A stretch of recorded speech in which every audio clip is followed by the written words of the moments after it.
Have you made a lot of money out of your music? Money. I mean, how much is a lot of money to you? Yeah, that's a good question. Have you made, say, millions of dollars? No. Are you a rich man? When you mean rich, what you mean?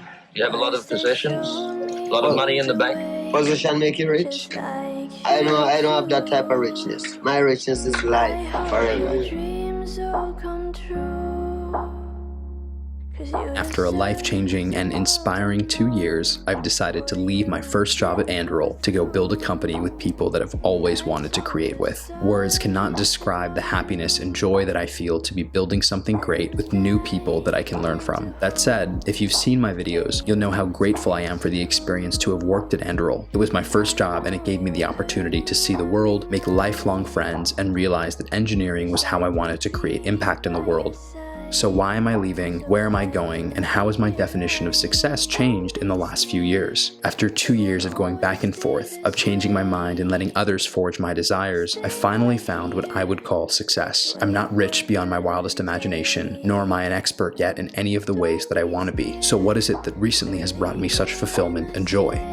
When I was young, I thought that success was all I needed. That's what was gonna bring the happiness. Buying my mom a house, fame, the accolades, having people say, yo, you are the best in the game. I thought those would be the things that would bring happiness. And then when those things came, the happiness wasn't there. There was such an attempt to achieve these things and to keep going that you lose sight of the people and the blessings that you have around you. You're so focused on the next success, the next step in your career, and you forget the fact that you have these things that seem small if you're looking that way.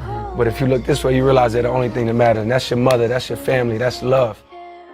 I've been deeply pondering concepts like purpose, joy, and success, and more specifically, how my youth should be spent in the context of these precious, but very often discrepant concepts. Our influences emanate from every possible corner and confuse us as to how to spend our time. At some moments, we think riches will fill us, only to acquire them and still feel void of purpose. At other times, we are inspired by creators and activists, but don't actually share the same passion for the things they care about. And so we fall for the romance of doing what our heroes do, but ultimately remain unfulfilled because we are adhering to an example that we don't fundamentally believe in. This back and forth is what consumed me for the last several months. I was doing something that I enjoyed with great people, but deep down I knew that it was in preparation for something else. I told myself I needed the security, the experience to know what it's like to climb the corporate ladder, and most importantly, I told myself that I wasn't ready to build something of my own. But the reality is, you will never know if you're ready, and the only way to ensure you will fail is if you don't take the leap at all. And so I did.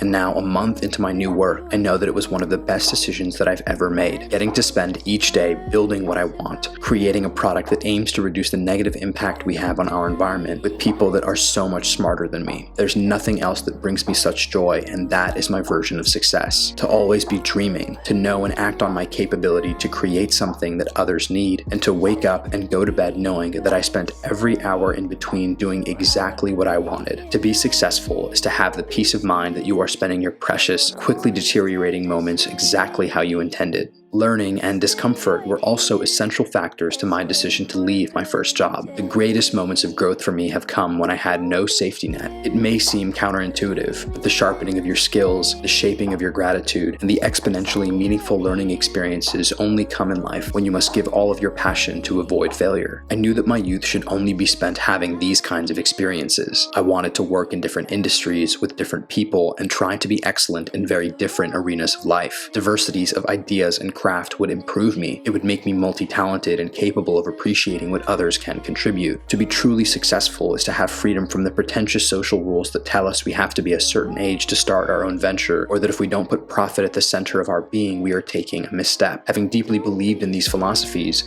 I knew the only way to be happy was to apply them in my own life. If this video aspires to do anything, it is to encourage you to be bold and take the leap of faith that you've always dreamt of taking. You may fail, but our time is limited and we are much better off spending those moments dreaming, hoping, and working on the problems we want to solve, not the ones we are persuaded are productive because they can one day make us rich. Create with the people you've always wanted to, build the thing you know you can, and take the leap when you are your most comfortable. Only then will your happiness never be a function of the things that you own, but rather of the passion and love you have for doing what brings you joy.